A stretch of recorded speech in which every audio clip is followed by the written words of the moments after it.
Ay, mag-start na kaming mag-fabricate ka-Gencon ng prefab. Ay yung mga materials na gagamitin namin. So titignan natin ka-Gencon kung ilang oras namin matatapos ito ngayon. So ang oras ngayon ka-Gencon ay alas 11. Tignan natin, bali dalawang tao ko lang ka-Gencon yung gagawa ngayon. Ayun, so abangan natin ka-Gencon kung ilang oras na matapos tong bubuuin namin na prefab. Isang piraso. Regular prefab lang ito ka-Gencon. So ibig sabihin wala siyang division at wala din siyang CR. So may dalawang bintana lang siya saka isang pintuan. Ayun. Abangan natin ka-Gencon. Yan, so ang unang ginagawa ka-Gencon, i-eskwalahin muna yan.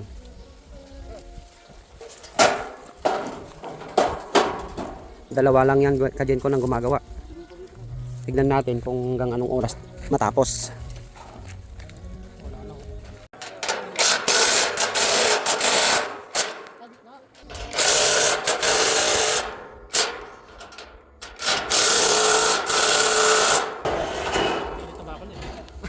Nailagay na namin ka-Gencon yung frame ng paikot.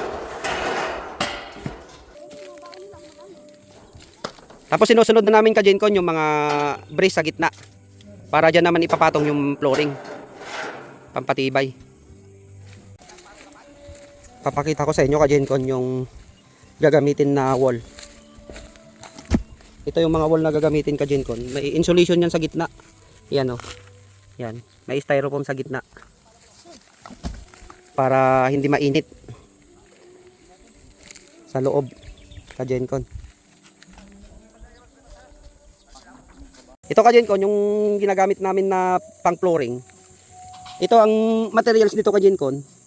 May fiber at may halong bato. Kaya napakatibay nito ka-Gencon. Tapos ayun, ang bigat. Hindi siya basta-basta nababali. Pagka nabuo na namin ka-Gencon yung frame sa flooring, yan, ini-eskwalaw namin yan. Yan, para sigurado. Kailangan eskwalado bago ilagay yung mga wall saka yung mga flooring ka-Gencon.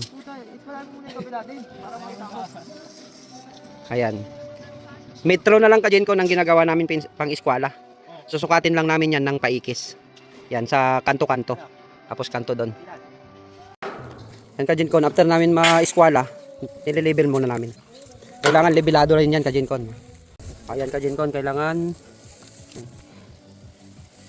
kailangan levelado yan. Okay. Doon naman. Lahat ng side yan ka-Gencon, i-level din namin. Para maayos. Ayun, yung gitna ka-Gencon, no? Oh, level na level yan, no? Okay. Yan. Nakalibel na rin ka-Gencon yung kabilang kanto. Dito. Sa side na to.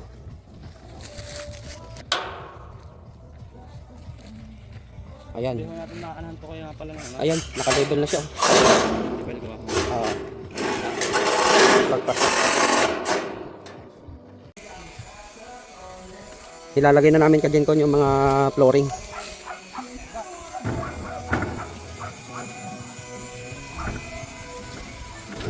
Yan, eskwalado na yan, naka-levelado na rin. So, flooring na ang nilalagay namin. Okay.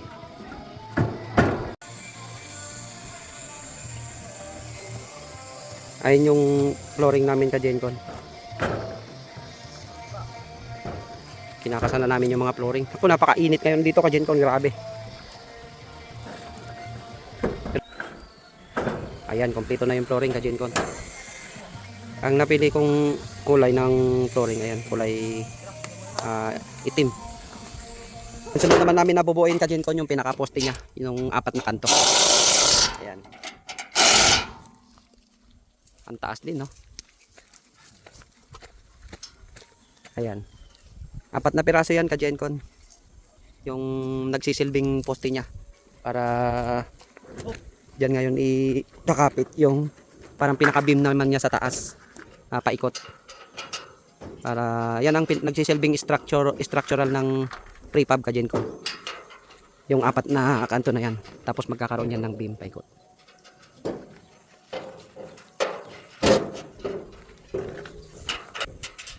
Ang kagandahan nito ka Jincon, puro bolted lang siya. Ayan, binobolt lang namin yan.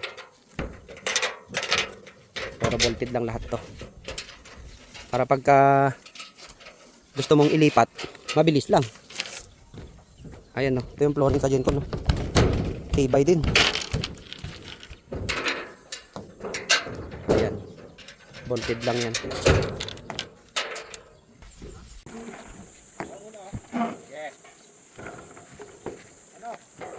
Ayan ka Jincon, nilalagay na naman namin ngayon yung pinaka-beam sa ibabaw. Ayan, kabilaan yan. Ayan. May mga slot na siya ka Jincon. May ayan, may mga ayan, slotted na yan. Tapos i-bolt na lang yan. So, ganun kabilis ang magbuo ng prefab ka Jincon. So, nag-start kami ng alas 11. So, alauna na ngayon ka Jincon. Ayan na yung nabubuo namin.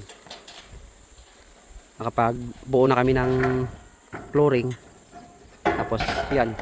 Nalagay na naman namin ngayon yung apat na poste na kanto. Yan yung kanto na yan. Tapos, susunod namin lagay yung beam sa taas.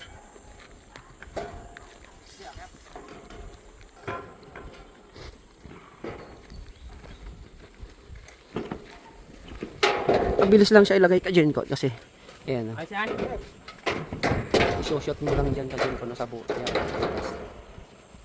Sa kabila.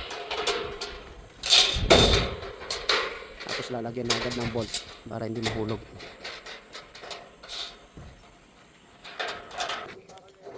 Ayan ka Jincon yung tie beam naman dun.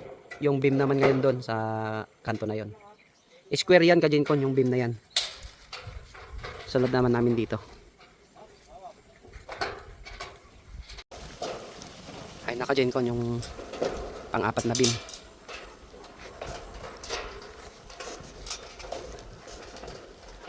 Ayan, so buo na namin ka Jincon yung poste. Apat. Tapos yung beam, apat din. Ayan. Tapos may flooring na.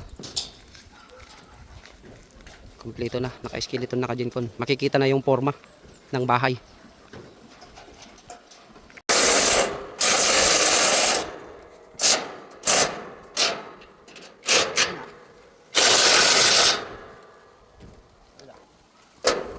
Yan, nile-level bar din namin yan ka Jincon para siguradong tuwid. Yan, tinutuwid din namin yan.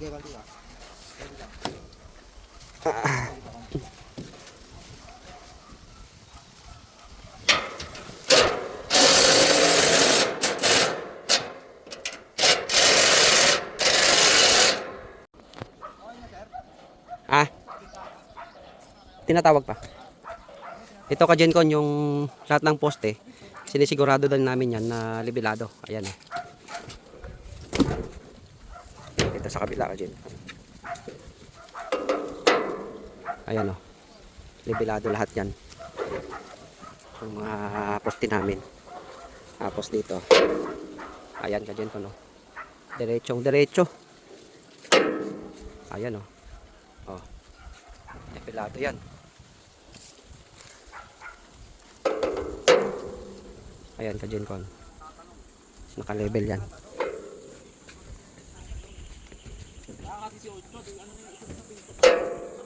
Ayan. So, naka-level lahat yan ka Jincon ng poste namin. Para maganda tignan.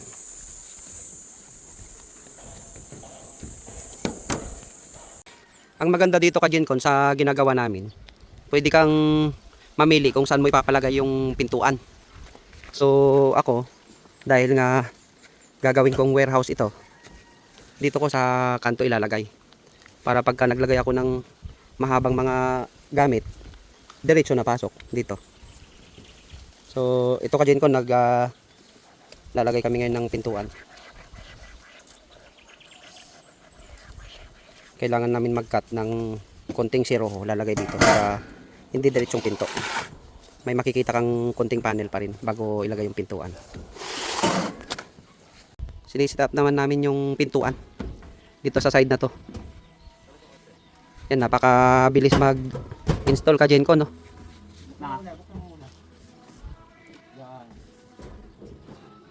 Yan, no, sinushoot lang yan ka Genco.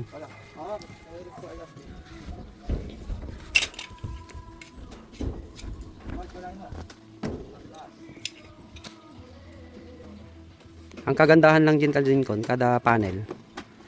Yan, ano mo lang, isuksok mo lang, suksok na lang ng suksok yan ka Genco. Ayan ang kagandahan dyan.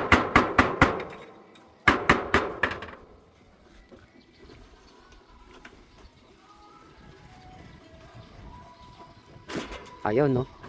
Buo na yung pintuan ka Genco. Naka-install na. Napakasimple. Buo na doon sa kabilang wall na yon. Andun na rin yung side ng pintuan namin. Tapos dito sa kabilang side ka Genco. Yan, yan buo na rin diyan. Diba? Napakabilis. Ayan ka Genco, no.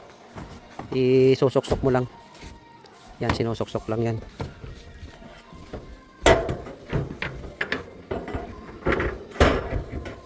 May ganito to ka Genco, no.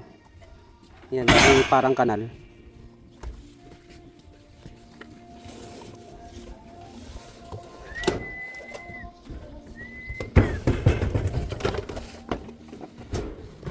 Ayan. Ito ang nagsisilbing pakapit sa kada panel ka Genco. So ipapasok lang nila yan diyan. Kaya napakadali, napakabilis ilagay. Parang puzzle. Ayun, malapit na ka Genco, no. Pwede na kaming sumilong. Okay, isa na lang ka Genco. Oh, ang bilis. 5 minutes lang ka Genco, may wall na sa kabila. Ilang panel yan? 1, 2, 3, 4, 5, 6. 6 na panel ka Genco tong side na to. Tapos dito 1, 2, 3. Tatlong panel naman dito sa side na to ka Genco.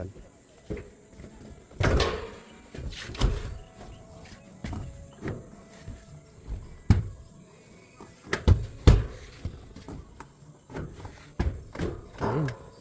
Pasok-pasok lang talaga. 2:30 na. So ito na yung nabubuo namin. May pintuan na kami. May wall na kami sa side na yon. Tapos dito kabilaan naka-wall na, saka dito kompleto may beam na rin, saka may mga poste na. So dito na lang ka Genco. Yung bintana na lang, naantay na lang namin yung bintana para dito sa dalawa. Yung dalawang bintana ka Genco para dito sa harap. Kakating kami ka Genco pang lagyan ng bintana dito sa harap. Ayan yung bintana namin ka Genco. Dalawang piraso. Ayan. Ayan yung pinuputol namin na yan ka Genco. Yan yung paglalagyan namin ng bintana dito. Yan ka Genco yung isang bintana. Sinasalpak na.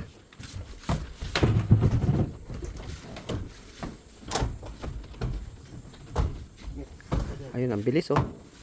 Bintana na agad. Yan, parang puzzle lang talaga ka Genco eh.